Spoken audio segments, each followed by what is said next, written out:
Hello Geometry, this lesson is titled Properties of Parallelograms. Well, what are some specifics about parallelograms?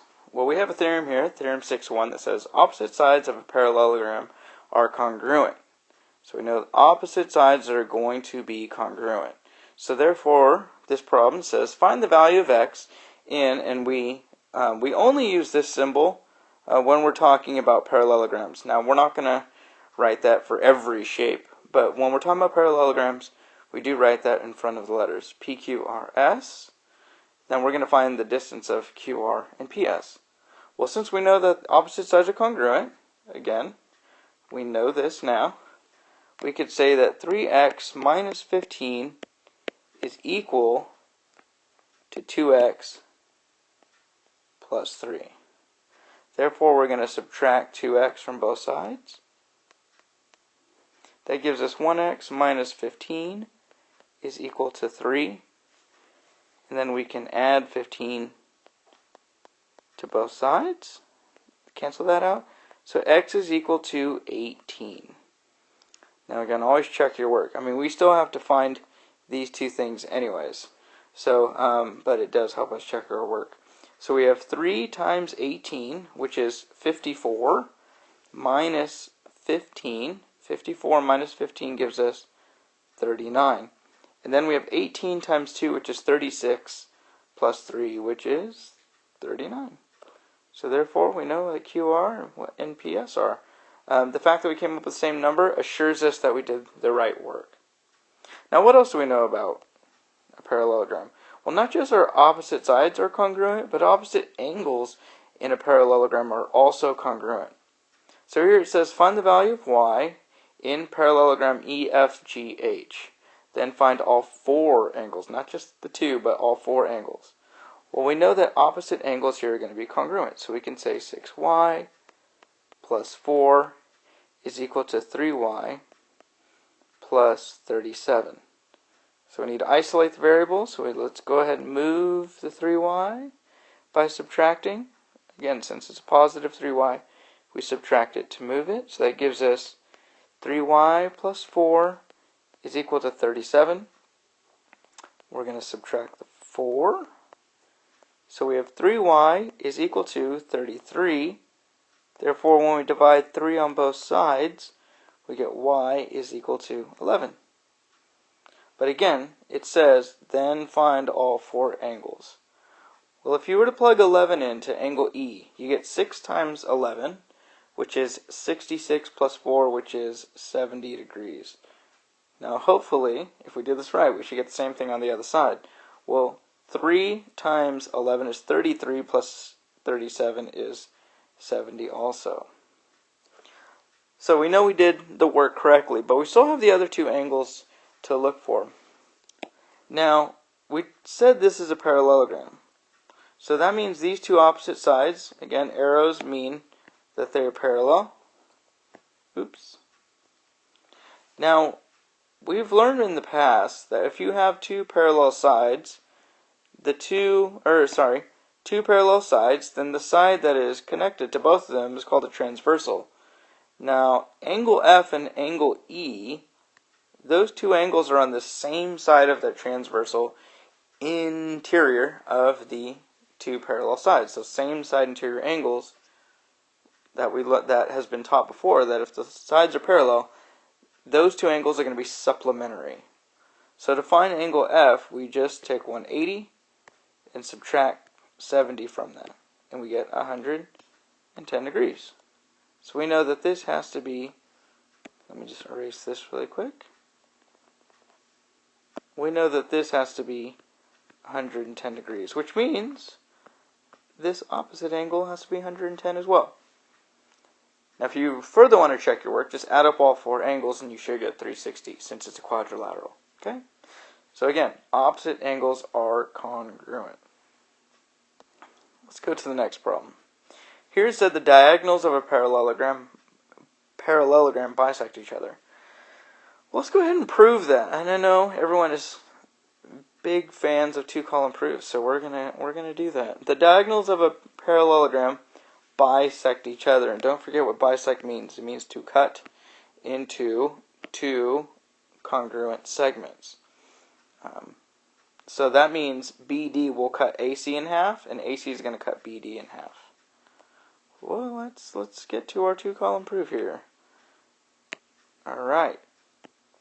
Now we have our statement and our reason.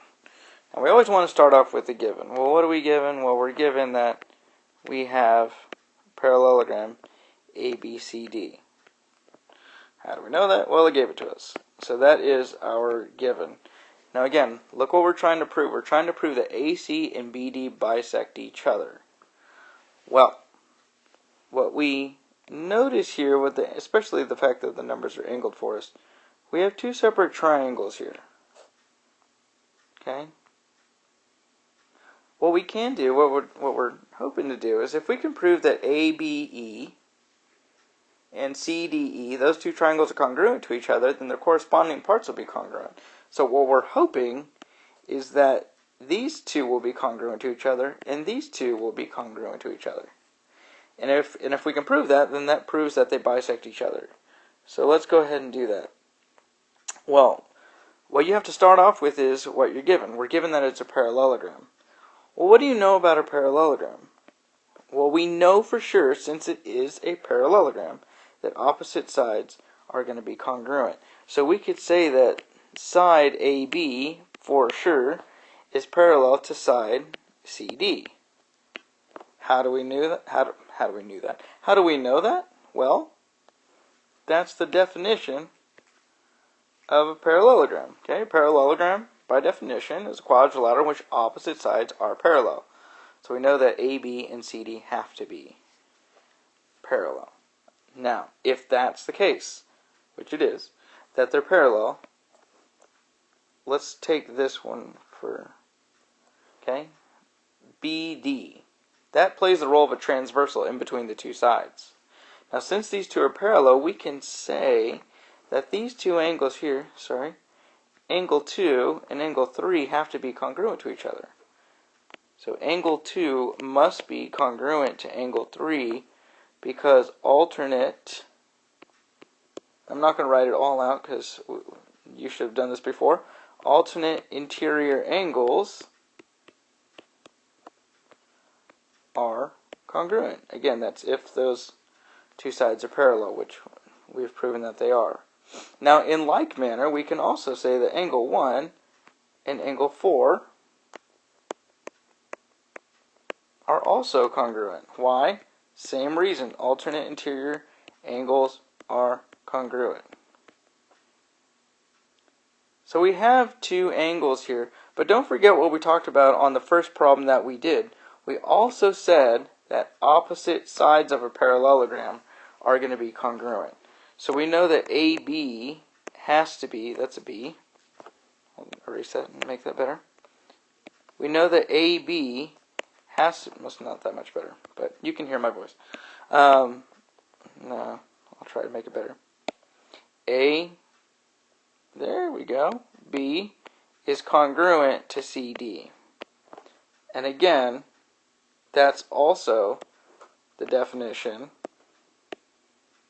of a parallelogram. Okay?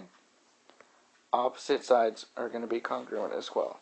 Well, notice, look at those triangles now.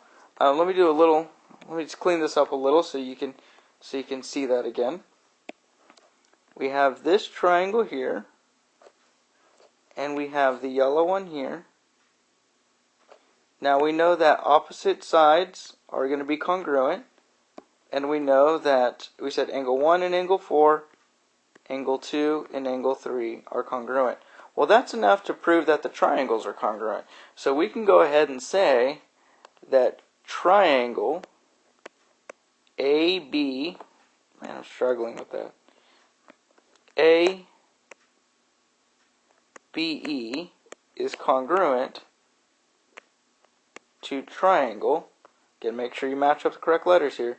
We want A to B to E, so we have to go to triangle CDE because of angle, side, angle.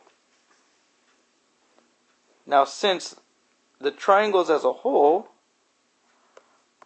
are congruent, we could therefore say that their corresponding parts are congruent. So we know that BE and ED are going to be congruent, and AE and CE are going to be congruent. Again, we said BE is congruent. Was it congruent to? DE.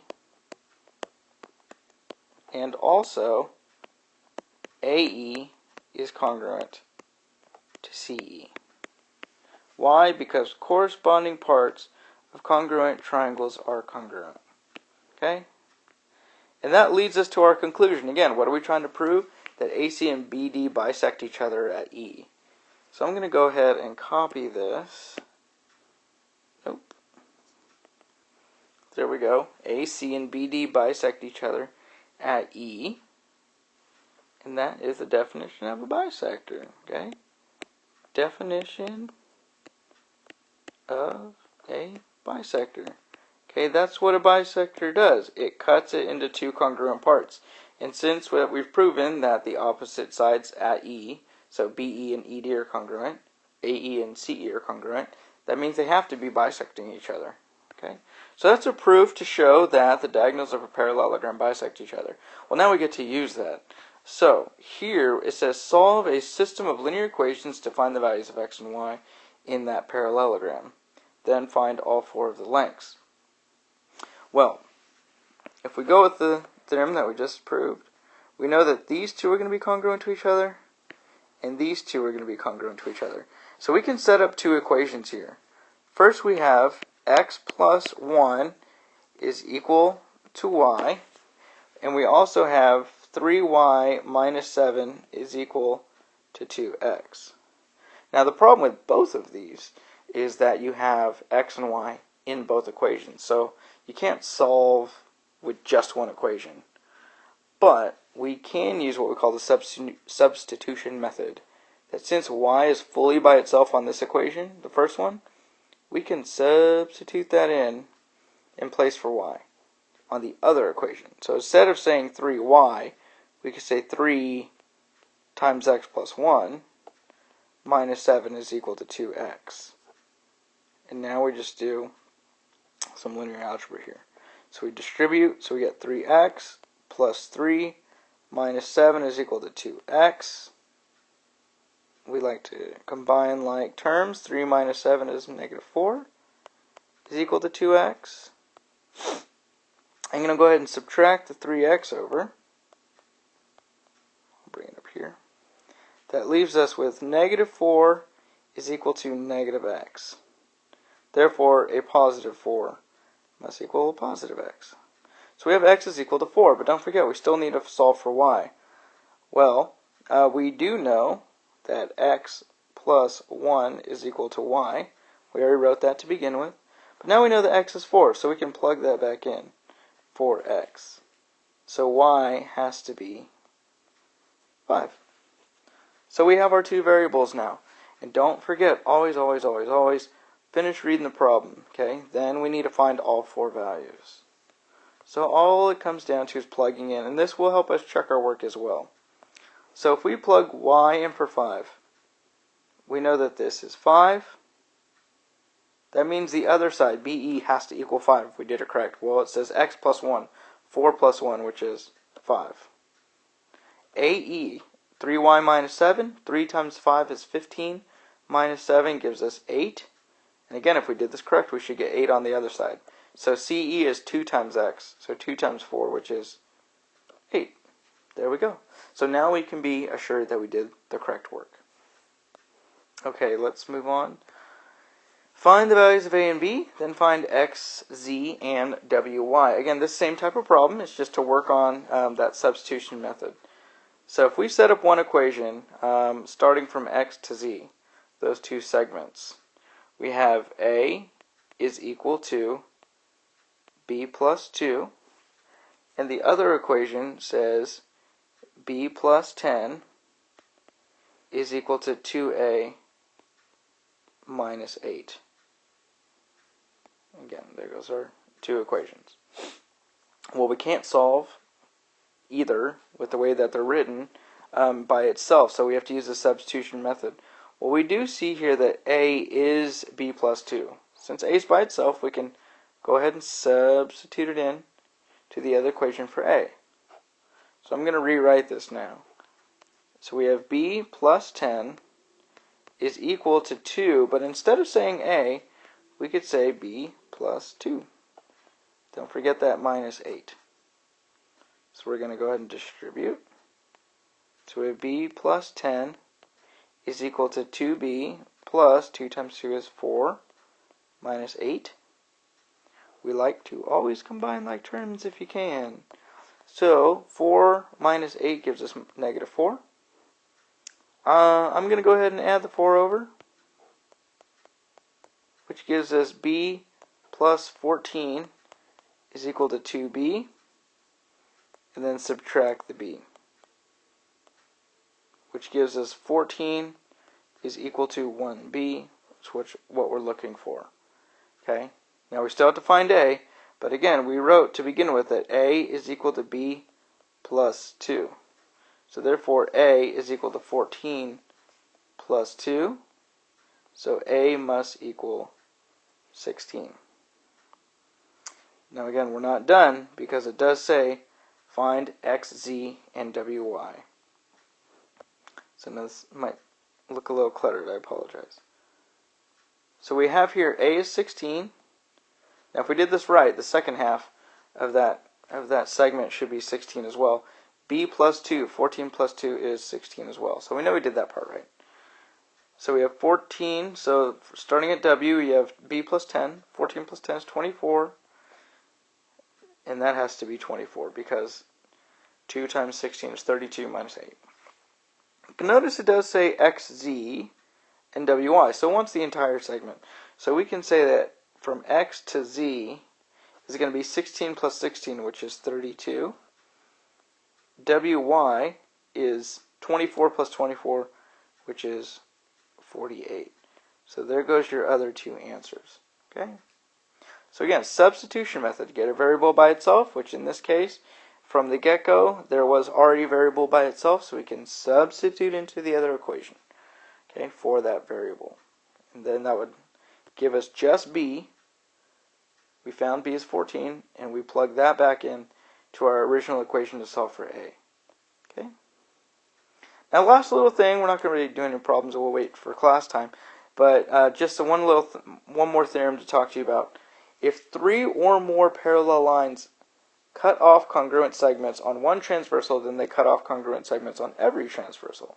Okay, so if you have 3 sets of parallel sides here, if these two sides are congruent to each other, okay, also we can say that those two are going to be congruent to each other as well.